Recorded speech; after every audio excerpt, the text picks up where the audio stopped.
राजकुमारी का बदला स्वभाव। सर्दी का मौसम था। देश के एक मशहूर राज्य में एक खूबसूरत महल था जिसमें रहते थे एक राजा मिस्टर जॉनसन जोजो। उनकी एक बहुत सुंदर बेटी राजकुमारी आयरा भी थी, लेकिन आयरा बहुत ही ज्यादा गुस्सैल थी। उसका स्वभाव जल्दी किसी को पसंद नहीं आता था। वो महल के नौकरों पर अक्सर खूब गुस्सा किया करती थी और जानबूझकर वो नौकरों का काम बढ़ा दिया करती थी।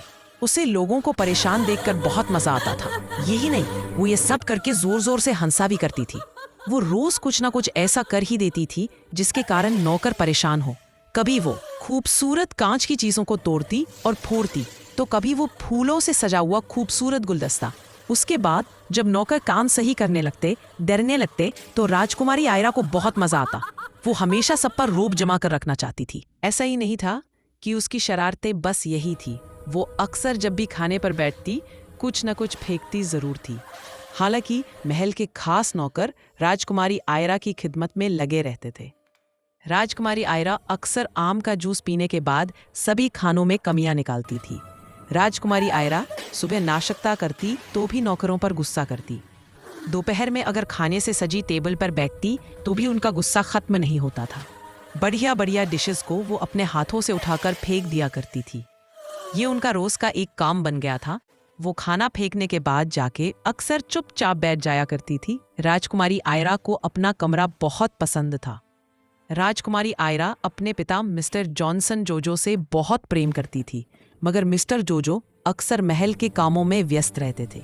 मिस्टर जॉनसन जोजो को अपनी प्रजा से बहुत प्रेम था। वो अपनी जनता का हर दुख तकलीफ सुनते थे। वो अक्सर महल और राज्य से जुड़े कामों में व्यस्त रहते थे। वो अक्सर महल में मरम्मत कराते थे, अपनी जनता के मसलों को हल करते थे, दूसरे राज्य से आए हुए पैगाम पढ़ते थे और उनका हल सोचते थे। मगर कमी यहाँ एक बात की थी जिस पर मिस्टर जोजो ने कभी ध्यान नहीं दिया। वो थी राजकुमारी आयरा के लिए एक अच्छा पिता बनने की। वो अक्सर अपनी बेटी को इधर उधर के कामों की वजह से अनदेखा कर देते थे। उन्होंने ऐसा पहले भी कई बार किया था। राजकुमारी आयरा ने इसकी कमी को दिल से महसूस करा। वो हमेशा देखा करती कि उसके पिता एक बहुत अच्छे राजा तो है, लेकिन शायद पिता नहीं है। मिस्टर जोजो को कभी राजकुमारी आयरा के आंसू नहीं दिखाई देते थे। यही वजह थी कि वो अक्सर महल से बाहर जाके अकेली बैठा करती थी, और इसी वजह से राजकुमारी आयरा का स्वभाव गुस्से में बदलता गया। उसको भी लोगों को परेशान देखकर सुकून मिलने लगा। मिस्टर जोजो को एहसास तब हुआ जब महल का हर आदमी रोज रोज राजा के पास राजकुमारी आयरा को लेके शिकायत लेता और उनसे गुजारिश करता कि वो किसी तरह इसको रोके। महल के छोटे मोटे नौकर भी छोटी छोटी शिकायत लाने लगे। कभी वो लोग टूटे बर्तन दिखाते तो कभी फूलों का टूटा हुआ गुलदस्ता। किसी तरह राजा ने उनको तसल्ली दी कि वो सब ठीक करेंगे, लेकिन वो खुद परेशान थे कि क्या ये सब हो पाएगा। सोचते हुए राजा कुर्सी पर परेशान बैठ जाता है। तभी राजा के दोस्त का बेटा, जो दूसरे राज्य से है, राजकुमार शाद, वो आ जाता है।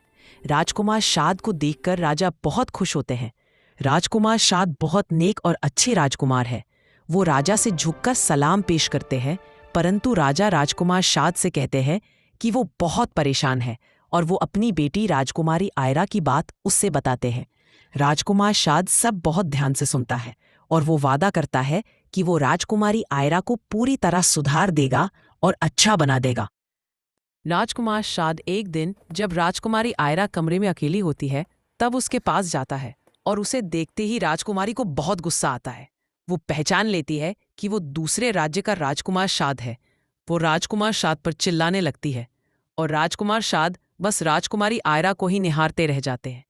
अचानक से राजकुमारी आयरा का पैर फिसल जाता है और वो गिरने ही वाली होती है कि राजकुमार शाद उसे अपनी बाहों में संभाल लेता है और उसको प्यार भरी निगाहों से देखते हुए राजकुमारी के बाल सही करने लगता है। राजकुमारी आयरा ये देखकर शाद को धक्का देकर नीचे फर्श पर गिरा देती है और फिर गुस्सा करने लगती है। वो राजकुमार पर बहुत भड़कती है, लेकिन राजकुमार शाद प्यार से उठकर राजकुमारी को देखने लगता है। ये देखकर वो चौंक जाती है और भागते हुए कमरे से बाहर जाके आग के पास बैठ जाती है।